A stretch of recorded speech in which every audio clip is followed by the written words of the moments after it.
Welcome into this Big Ten today on a Friday. We are presented by Gatorade. Thrilled to be alongside Dave Wanstead.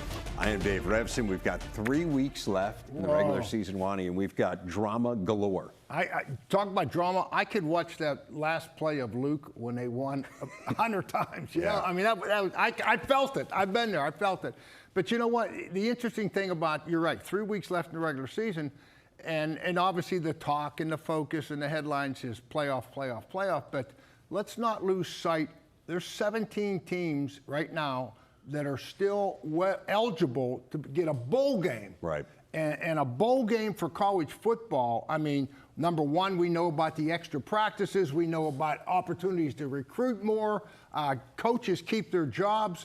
So, you know, because of the college football playoff, the bowl games sometimes this time of year get put aside, but they're still alive, and they are still a major part of college football. They really are. We'll take a deep dive into that bowl picture for the Big Ten and some of the teams that are jockeying for positioning for a spot to play in the postseason a little bit later in the show. But look who else is with us. It's Yahoo's Ross Dellinger, taking some time off from all the craziness going on off the field to speak a little bit about the games, Ross.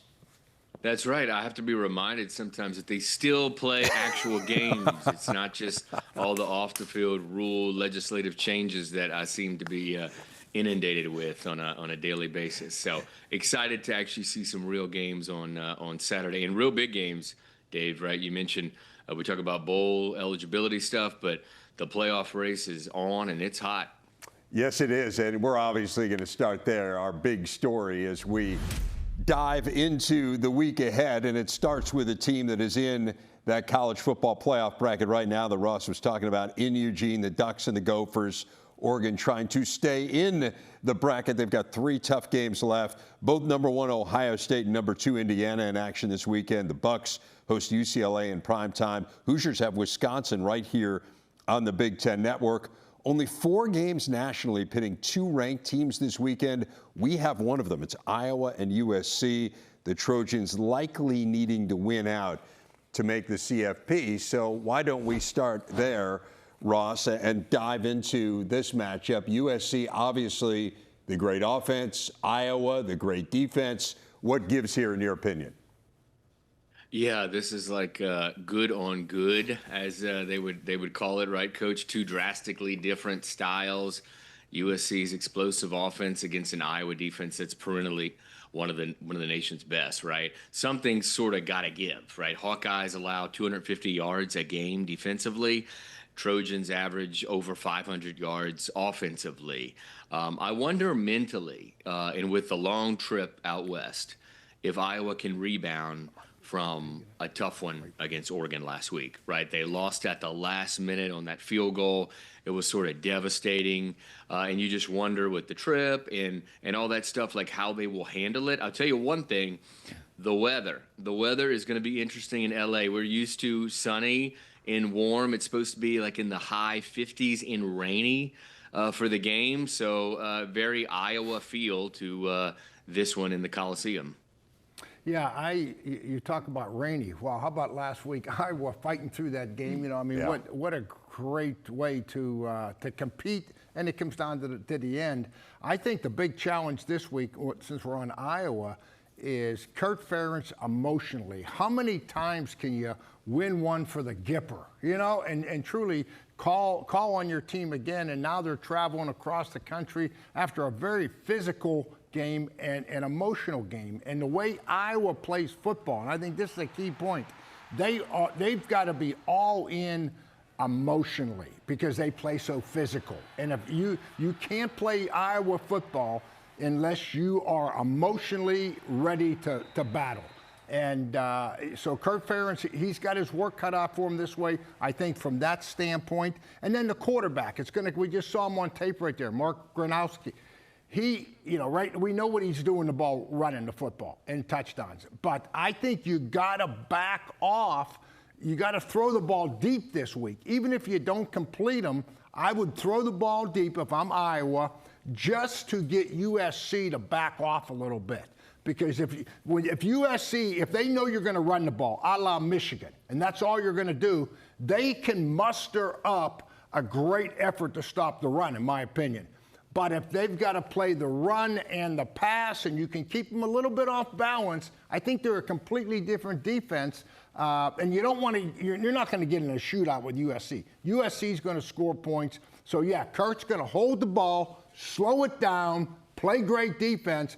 But can they score enough points will be the final thing, because obviously we know what USC's doing, and now you got the quarterback running the ball almost as much as he's throwing it and making plays with his feet. That's a whole nother thing that you got to worry about defending. Yeah, USC such a dynamic offensive team. They're the only team in the country averaging more than 300 passing yards and more than 200 rushing yards. A huge challenge, no doubt, for that Iowa defense. But as Ross was talking about, it's just fun to think about the game planning here, the X's and O's. Yep. Lincoln Riley's such a great X and O coach on offense, and we know how good Phil Parker's defense is year in and year out at Iowa. This year is no exception. Again, that is one of two games for us tomorrow. Game one features Heisman contender Fernando Mendoza leading second-ranked Indiana against Wisconsin. Again, that's followed by the Hawks and Trojans. Coverage begins with countdown to kickoff, 11:30 Eastern, 8:30 Pacific on the Big Ten Network and the Fox Sports app. More on the Hoosiers in a bit. Again, they're one of three Big Ten teams that's in the latest CFP bracket. The other two, as we mentioned, Ohio State and Oregon. This current version would have the Ducks opening at home against Notre Dame. And then were they to win that game, it'd be OSU and Oregon in the CFP for the second straight year. A lot can happen, obviously, between now and then here, Wani. I mean, we've got 3 weeks worth of games. Plus, we've got all the conference championship games. So it's unlikely that that would be the matchup. But Ohio State is certainly in an enviable position right now. They've got a very manageable game coming up against UCLA in prime time. And it's hard not to focus on how good this Buckeyes defense has been. It's historically good. It is. And everybody keeps saying, oh, wait till Ohio State hasn't been behind. Ohio State hasn't been why do they have to be behind? Right? That's my thought. They may never be behind, you know. So the biggest thing with Ohio State right now, they're watching that Penn State game. We all remember how UCLA, when Penn State was still week 6 in the hunt, scratching and clawing, and UCLA beat them, upset them. It was a big upset. We know that. So that's what Ohio State, I promise you, they have probably watched that tape and used that game as a reference all week long. And, you know, UCLA, it's with Matt Patricia and Ohio State's defense, I would say one thing to Matt. It's how Nico goes, so goes UCLA. And that's got to be your focus, taking him out of the game. Yeah, that is the challenge. He is dynamic, not just in the pass game, but in the run game as well. So for UCLA, that obviously is what you focus on, is trying to move the ball against this Ohio State defense. It's just easier said than done, Ross. They've been so phenomenal. And then, oh, by the way, on the other side, they've got a quarterback who's completing 81% of his passes. It's remarkable. There's not a whole lot of weakness, right, that we've seen necessarily exposed from Ohio State. I think you could look at maybe the season opener against a Texas team that's now dropped a few games. They sort of struggle to move the ball offensively in that game, but it's a season opener in a first-year starting quarterback, right? And so now they've sort of hit the stride, and it's been really impressive. You know, when you think about it, Ohio State arguably has 5 or 6 of the top 10 players in the country. Jeremiah Smith, Carnell Tate, the 2 receivers, both in the top 15 in receiving yards a game. You mentioned it, Rev, Julian Sayin, quarterback, 3rd most TDs in the country right now, leading the country in completion percentage. And how about safety Caleb Downs and the linebacker, of course, Arvell Reese on defense. I'm not sure the Bruins have the weapons to compete in this one. Look, UCLA was a great story. Right after firing Deshaun Foster, they won. At one point they won 3 straight. That was against Penn State, Michigan State, and Maryland, right? So a different sort of feel now going into Columbus. Yeah, these are just not the kinds of games that Ohio State loses 54-1 against unranked teams under Ryan Day. The one loss coming to Michigan, and as we know, Michigan's kind of been the bugaboo here in recent years for the Buckeyes, and that game still looms at the end of the year. So that is one of the teams that's in the college football playoff bracket from the Big Ten as of now in Ohio State. How about Oregon? Game tonight. Interesting, Ross, here you've got the Ducks on short rest. They had to travel back west. Minnesota, meanwhile, coming off of a bye. This is a team that needs to get healthy, particularly at running back. Darius Taylor's been banged up. What do you think? Do the Gophers have a chance to spring the upset here? Well, and also speaking of healthy, right, the injury bug has bitten the Ducks, Yep. and especially at receiver. I think Oregon could be down to 4 or 5 scholarship wideouts. DeCorian Moore is expected to probably miss, another game after injuring his knee in practice a couple of weeks ago. Their tight end could be a game time Kenyon Sadiq, a game time decision as well. They've got a couple other wideouts out. Gary Bryant Jr. is questionable to play. Evan Stewart, who hasn't played yet, got hurt over the offseason in the spring.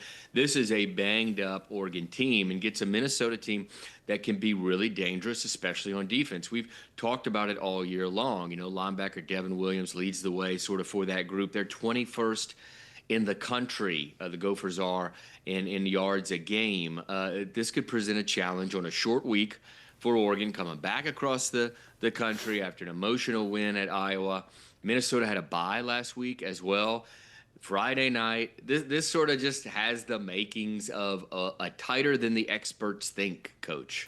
Yeah, I look at this thing and I say everything you said is right on point from the standpoint that they got a young team. Dan Lanning has done a phenomenal job getting these guys to play at a high level through the injuries. Now, all of a sudden, you are at home. That's going to help you.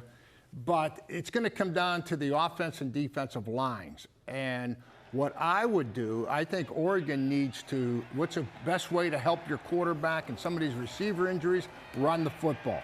And the other reason they got to run the football, this Minnesota defensive line, these guys play. And I remember from their opening game, these guys are relentless. They're athletic. They play with energy. They're well coached. I mean, they're in the top 10 in the country in sacks. So the key to this game is going to be first down for Oregon. You cannot afford to go out there and flop around or throw incomplete passes and get in second and third and long against this Minnesota defense, because they are talented enough and well coached enough that they're going to get after you. They're going to put some pressure on you.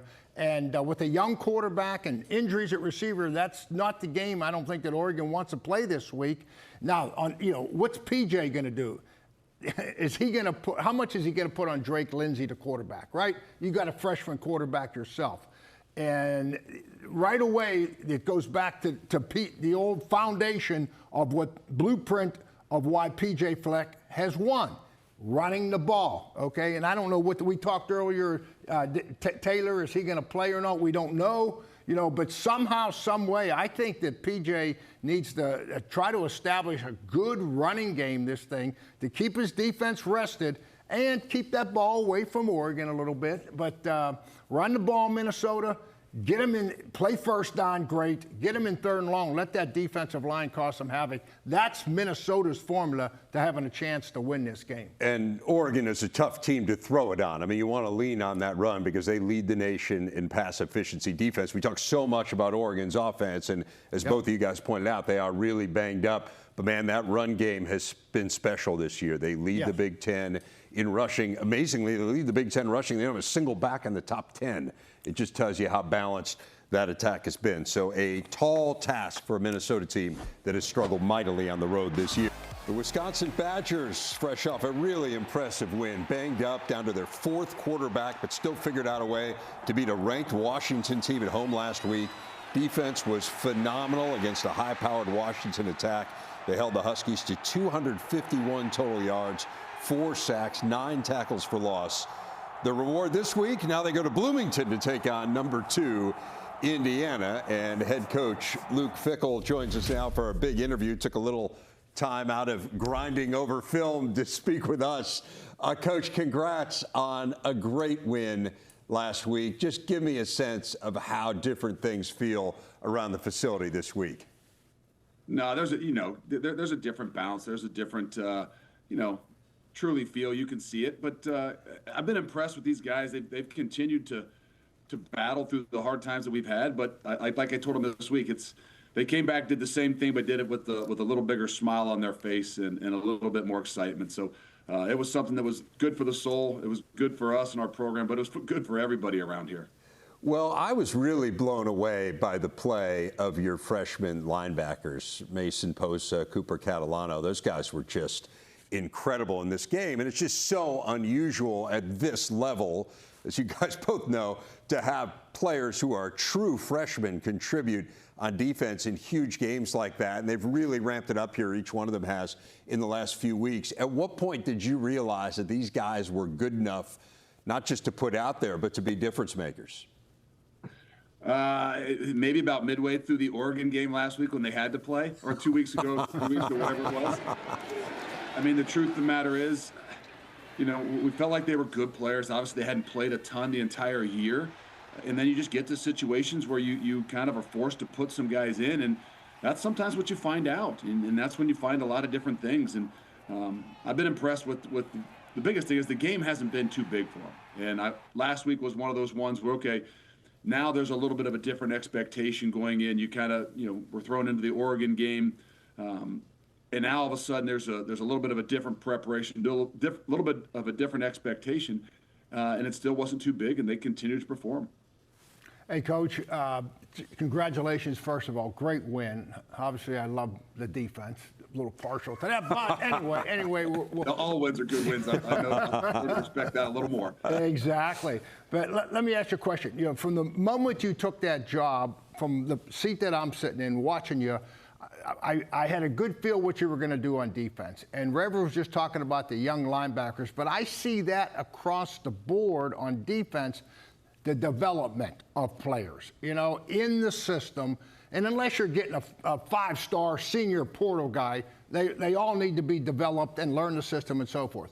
On offense, so maybe a comment on the defensive development, and then on offense, what has slowed the development there? And I'm asking, has it been a philosophy change here or there since you got there? You know, obviously some injuries, but it doesn't seem to me like the offense has, you know, progressed, developed, maybe is the word, just like the defense has. Any thoughts on that? Well, I mean, obviously there was a change of philosophy in just the systems, but I don't believe in it all being about the system. It has a lot to do, like you said, with development and consistency, and we just haven't had that offensively. And, you know, I'm not pointing a finger at anything, and you never can make excuses for anything, and especially injuries, but the quarterback position over 3 years has just really made it difficult to progress in what we're doing offensively. And when you're having to adapt and adjust every week, there's nothing that hurts your development more, and whether it's of young guys or even old guys. And so, you know, I put that on myself more than anything, of not just having that room in a position where, you know, if something does happen, that you can continue to progress in what you're doing. So I think that there's, you know, obviously there's some, you know, difference in philosophies of going from maybe an air raid system into what we are now. But I think it's more about truly just having some consistency, you know, the quarterback position in particular, so that you can see your guys grow in every way, whether that's on the field or off the field.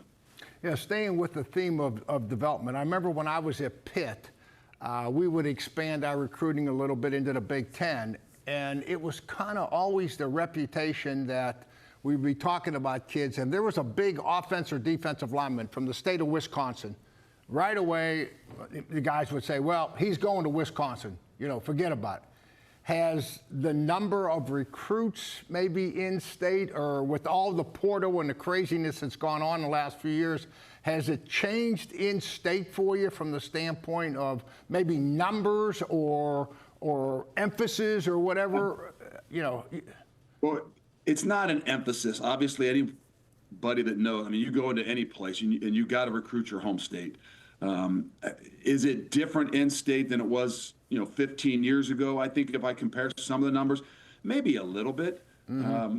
But I think the truth of the matter is, you know, there's a lot of things. The world is smaller. So any really good player in the state of Wisconsin, you know, maybe wasn't seen by everybody 15 years ago. They're seen by everybody. And so I think there's a part of that is definitely true. We've got to do a better job and make sure that we can keep all the guys in state. And, some of that has to do with the new age of, you have to do some other things to make sure that not only to get recruits, but in particular to keep your own. And then I don't want to dive into this, Coach, but there is a little bit of this piece of the traditional ways of building.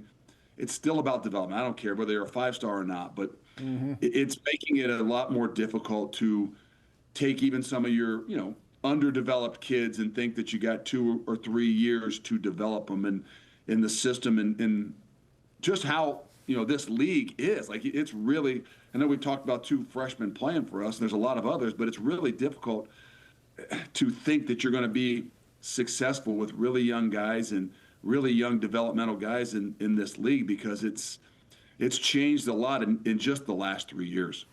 Yeah, speaking of players and development, I'm going to tell you a little story. When I was at Pitt and I was recruiting Aaron Donald, 5'11", 250, I said, God, I don't know, is he big enough? This and that. And my assistant coach told me he's a state heavyweight champion wrestler. I see where you're going. I said, if he's a wrestler, he is a tough guy. Well, now I got a grandson, Coach, okay? And here's what I'm getting. Now I got a grandson. It's a 9th grader here, and he's out for wrestling. And I said, wrestlers, and he plays football. I says, if you wrestle, you'll be known as a tough guy. Now I can use you and your wrestling. I won't have to say Aaron Donald. I'm going to say Coach Fickell. Never lost you. Was a state champ. So I start reading up on you this morning on your wrestling career. I mean, unbelievable. And when you are recruiting now, here's the question, and you get into recruiting a football player that's a wrestler, does it give you a little different opinion of this kid? Yes, and yes. There's no. I mean, we talked about Mason Post. I don't know if you know, he was a 4-time state wrestling champ. His dad wrestled at Oklahoma. There was a great connection there. One of our defensive linemen was the #1 heavyweight in the country 2 years ago, and was a 4-time state champion as well. A couple other D linemen we've got are state champions as well. Does it mean something to me? Yeah. And what it is we're trying to continue to build, there's no doubt. And I can remember your story of Aaron Donald. I remember I went and recruited him out of Penn Hills, and I said the same things, right? I mean, he's 5'10", this, that, and the other thing. And the truth of the matter is, I wish I'd have known a little more that he was going to be a state champion wrestler, and probably would have fought a heck of a lot harder. But I think all in all, what you're looking for those guys, this is still a really tough sport, and there's a developmental piece no matter what. And I've always loved those guys that have had to do something that's one-on-one, that's incredibly combative, and whether they're really good or they're just okay, to continue to do those things, man. This is what this game is all about. And if we can find more of them, I know that that's the first thing that gets brought up in the recruiting meetings when they're trying to get me, hey, to talk about a kid. And as they go down their recruits, they love to bring up, oh, and he's a wrestler, because they know that'll spark my interest in it a little bit more. Hey, Coach, you could use some wrestlers this week, or a few more wrestlers against Indiana. I was dead serious. I mean, you were grinding over the film when we brought up the Zoom, and then you turned around to talk to us. I know we're limited on time, but what stands out to you when you see Indiana, when you turn on the film and watch the Hoosiers? They're as consistent as any football team. They're a really, really well-coached football team, offense, defense, and special teams. Sometimes you can get drawn away by, well, the quarterback is so good and he's so talented and he's playing so well. Yeah, but it starts with their ability to run the football. It starts with their ability to be physical up front. I think defensively, they tackle really well. They leverage the ball really well. And I think offensively, they've created havoc with people by making people miss in space and wearing people down. I just, to be honest, there's no spot or weakness that you'd say, hey, this is something you got to try to take advantage of. And that's a credit to them and to Coach. Well, I know it's a bit personal for you against the Hoosiers this week because your daughter, Luca, plays volleyball for them. Is there friendly banter at all in the household? Do you have to remind her who it is who pays for her food and clothing this week? How does that work? Well, she's not in the household now, so she's actually obviously there on campus. But I would definitely tell you, within our family, blood is definitely thicker than water. And, there never has to be a doubt. I know that. And yeah, I guess more the group chat these days than the household, right? Hey, Coach, I'm going to say both of my daughters went to Indiana, and they're in their 40s, and they're still on scholarship, okay? So it's not going to change for you. Well, wait, I got 5 boys and 1 girl, and there'll be only one of them that's always going to be on scholarship, I can tell you that. Luke Fickell, really appreciate it. Best of luck this week. Again, congrats on the win last week, and we appreciate you taking a few minutes to talk to us. Thanks, guys. Appreciate it. Great stuff. Amazing drive. Hoosiers back home this week, a place where they have been historically good. Our big stat presented by Gatorade. IU has outscored its 6 opponents in Bloomington by 43.5 points per game. That is on pace for the most dominant home campaign this century for a Big Ten team, a few points ahead of the 2011 Big Ten champion Wisconsin Badgers. If they win by 24 or more tomorrow, they would have that season mark, as this is their final home game. That's assuming they don't have a home playoff game.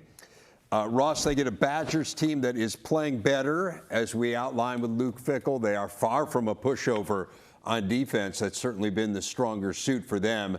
But we know how great IU is. How do you assess this one? Yeah, I don't know if you can overstate how important Wisconsin's win, last week over Washington was for just the future and the morale of the program. They lost 6 straight games and 10 straight, I think, Big Ten games. Luke Fickell got a vote of confidence that week from AD Chris McIntosh a few days before, and then boom, right? They go out and they get a huge win over the Huskies. It wasn't pretty. I think Wisconsin passed for about 35 yards.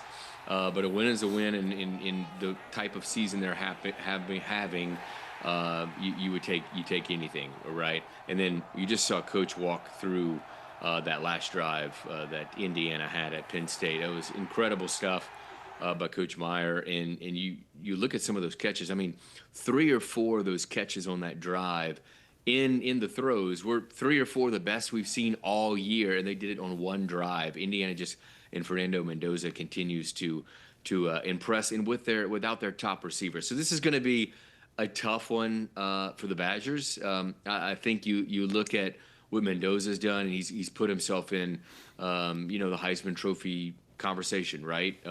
He seems sort of bound for New York. 26 touchdowns, 5 picks. He's completing over 70% of his passes. The Badgers have been great on defense, and they will need it. They'll need to be really, really, really great. Yeah, Indiana's just been phenomenal. You want a stat that'll blow your mind. Last 4 home games, Mendoza, 17 touchdown passes, 14 incompletions. It's crazy. Yeah.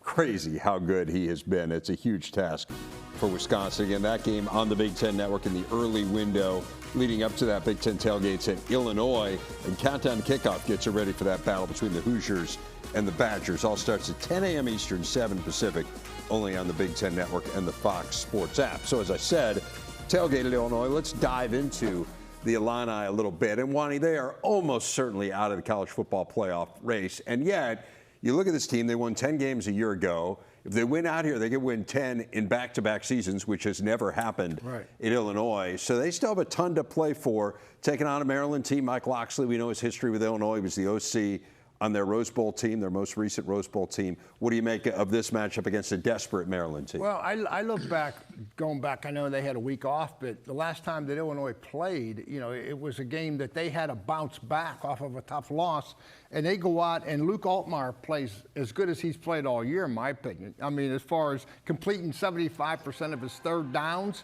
he made plays on his feet, had around 80 yards rushing. I mean, so that tells me preparation. And how about this stat here? How about scoring touchdowns on 5 of your first possessions the last time you were out? That tells me preparation. So no one does a better job of getting his football team ready than Brett Bielema.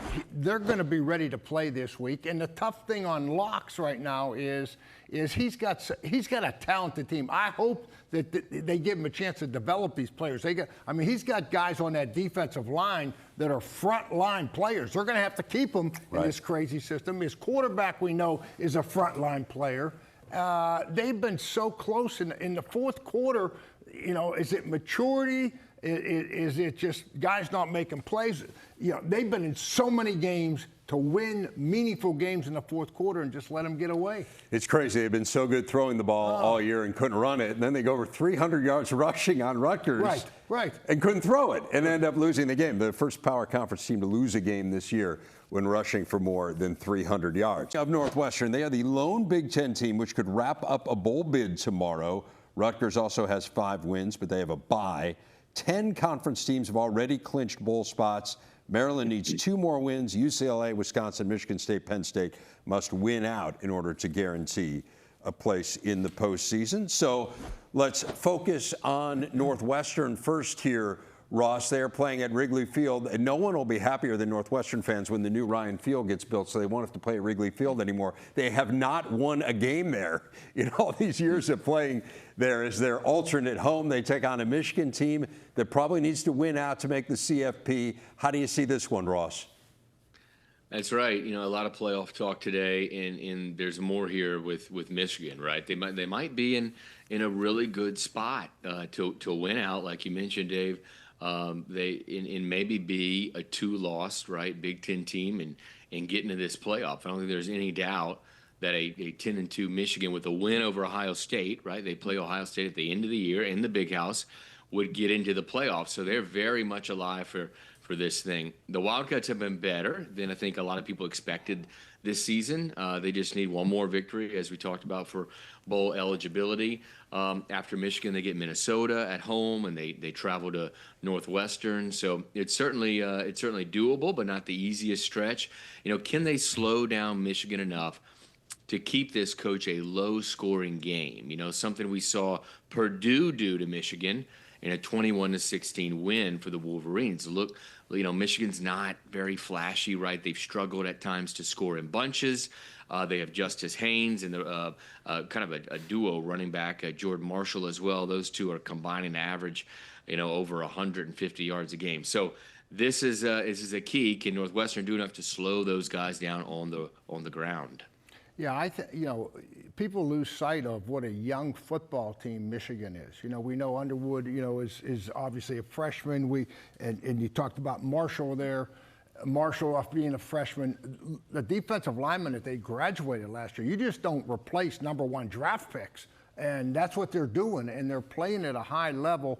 Here's the one with this game. You know, Sherrone Moore's got to make sure you can't be distracted. The quickest way to be defeated is to be distracted. They're going to Wrigley Field. We can't have our minds on Ernie Banks, Reverend, okay? I don't think they've heard of Ernie Banks. Okay, well, somebody was going to tell them about him, and they're going to. That's the problem. They're going to want to know the history of it. Yeah. If you were there, you'd be telling them. So, and I say that because they got to come out and start fast.